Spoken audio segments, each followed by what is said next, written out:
Hello बच्चों, नमस्कार। मैं हूं नारायण पटेल, आपके अपने चैनल पे। आज हम बात करेंगे राज्य स्तरीय राष्ट्रीय आय एवं योग्यता आधारित छात्रवृत्ति परीक्षा 2024-25, यानी मैं बात कर रहा हूं NMMS की, जिसमें आपके सेट का पेपर होता है, जिसमें 90 प्रश्न आते हैं, साइंस के 35 प्रश्न आते हैं, जिसमें भौतिक, रसायन और जीव विज्ञान यानी तीनों विज्ञानों को मिला करके 35 प्रश्न आते हैं। इस समय हम भौतिक विज्ञान लेकर के चल रहे हैं, जिसमें से आज का हमारा टॉपिक है साउंड, और इसमें जो 15 वर्षों में आज तक प्रश्न पूछे गए हैं उनको मैं लेकर के आया हूं, यानी मैं ध्वनि की बात कर रहा हूं। तो आइए फटाफट इसको शुरू कर लेते हैं।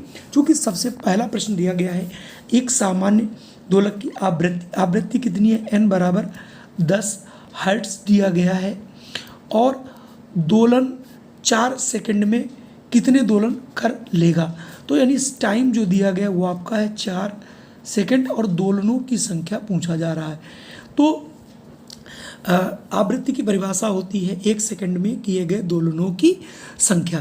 तो यहाँ पर अगर आप इसका फार्मूला लगाएंगे तो दोलनों की जो संख्या हो आएगी, तो दोलनों की संख्या का क्या फार्मूला बन जाएगा? आवृत्ति इंटू समय, आवृत्ति इंटू समय। तो यहाँ पर आवृत्ति आपकी 10 है, समय आपका देखिए 4 है, तो 10 चौक 40, यानी 40 दोलन जो है ये 4 सेकंड में करेगा।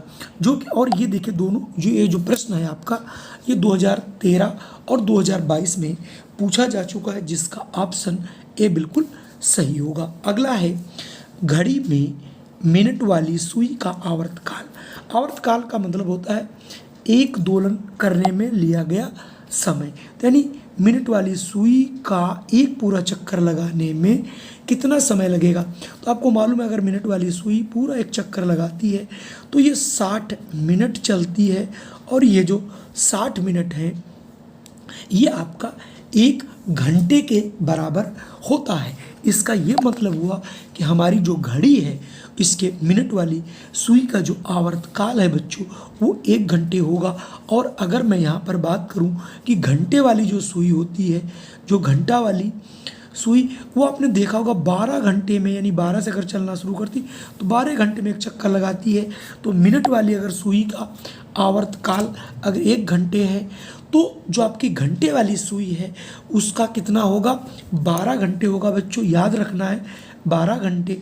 और अगर मैं सेकंड वाली सुई की बात करूं, तो जो सेकंड की सुई होती है उसका आवर्तकाल 1 मिनट होता है। क्यों? क्योंकि वो 60 सेकंड एक चक्कर में लगाती है, और 60 सेकंड बराबर 1 मिनट होता है। इन तीनों में से कोई भी प्रश्न बार बार घुमा के पूछा जाता है। चलिए मैं बढ़ता हूँ अगले प्रश्न पर।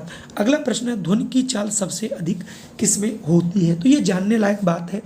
जो ध्वनि है वो ठोसों में, जो ठोस होते हैं उसमें सबसे ज़्यादा होती है, उसके बाद द्रवों में कम होती है, उसके बाद गैस में उससे भी कम होती है, और जो अगर निर्वात की बात करें तो निर्वात में ध्वनि की चाल होती नहीं, मतलब 0 होती है।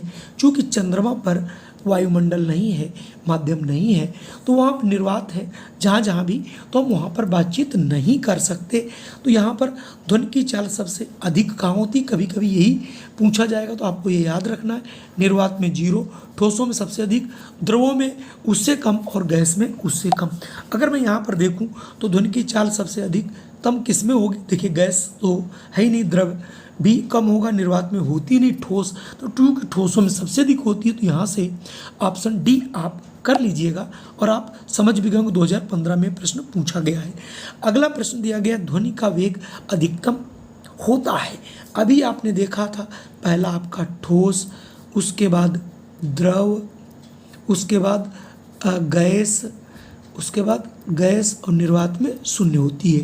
तो यहाँ पर पहले आप देखिए, वायु है, निर्वात है, पानी है, स्टील। चूँकि स्टील देखिए ठोस होती है, तो ठोसों में ध्वनि का वेग अधिकतम होगा, इसलिए चौथे का ऑप्शन केवल और केवल डी ही होगा। अगला प्रश्न है आपके सामने कि पराश्रव्य तरंगों की आवृत्ति कितनी होती है? तो आप तरंगों के अगर प्रकार देखा जाए तो बच्चों 3 प्रकार की तरंगे होती हैं। आप जरूर देख लीजिएगा, ये 100% आपको प्रश्न यहाँ से मिलेगा। पहला होता है अपश्रव्य ध्वनि। ठीक, अपश्रव्य ध्वनि क्या है? ऐसी ध्वनि जिनकी आवृत्ति 20 हर्ट्ज से कम होती है, अपश्रव्य तरंगे कहलाती हैं। इसे मानव नहीं सुन सकता, लेकिन कुछ ऐसे जानवर हैं जैसे हाथी है, कबूतर है, ये सब इन ध्वनियों को सुन सकते हैं, अन्य कोई नहीं। अगला आपका जो प्रकार आता है वो आता है श्रव्य ध्वनि तरंगे। तो श्रव्य जिन्हें मानव सुनता है, यानी मानव सुन लेता है, यानी हम लोग सुन लेते हैं, तो ऐसी ध्वनियों को हम लोग श्रव्य ध्वनि तरंगे कहते हैं। और इसकी विशेषता है, इसकी जो आवृत्ति होती है वो 20 हर्ट्ज से लेकर के 20,000 हर्ट्ज के बीच होती है। ये मानव इसको सुन पाता है। तीसरा जो प्रकार बच्चों होता है वो होता है पराश्रव्य ध्वनि तरंगे। तो पराश्रव्य क्या है?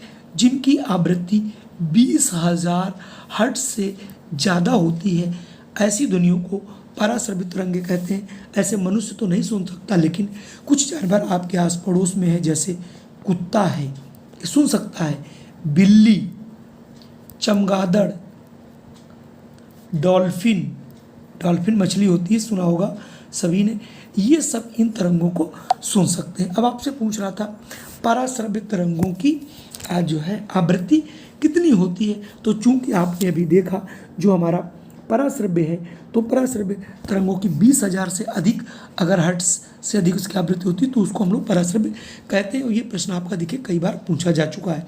ध्वनि संचरण नहीं हो सकता, अभी बताया था कि जो हमारी ध्वनि होती है गैसों में, द्रवों में, ठोसों में तो होती है, लेकिन निर्वात में हो ही नहीं सकता। मतलब जहाँ निर्वात होगा हम वहाँ पर बात नहीं कर सकते, बात भी करेंगे तो एक दूसरे को सुनाई नहीं पड़ेगा। अगला प्रश्न है, निम्नलिखित में से कौन सी ध्वनि परावर्तन का उदाहरण नहीं है? परावर्तन का उदाहरण नहीं है पूछ रहा है, तो यहाँ पर सातवें में नहीं है बताना। तो प्रतिध्वनि होता है, खिलौना का टेलीफोन जो लगा के हम लोग करते हैं वो भी, और यहाँ अनुरण ये नहीं होता है। तो यहाँ पर सातवें का आपका ऑप्शन बी हो जाएगा। कभी कभी यही प्रश्न आपको कई बार प्रतिध्वनि के बारे में पूछा जाता है। तो प्रतिध्वनि और इसमें ध्वनि का कई बार मात्रक पूछा गया है, तो आपको ये भी याद रखना है कि जो ध्वनि होती है इसका मात्रक जो होता है बच्चों वो डेसिबल होता है। ये बिल्कुल आप लोग इनको याद रखिएगा। अगर आप इन्हें याद करते हैं तो आप निश्चित तौर पे चीज़ें समझ पाएंगे। इसके बाद एक प्रश्न अगर आप चाहें तो और जो है याद कर लें कि जो ध्वनि की चाल है, ध्वनि का जो वेग है वो आपका 332 मीटर पर सेकंड होता है।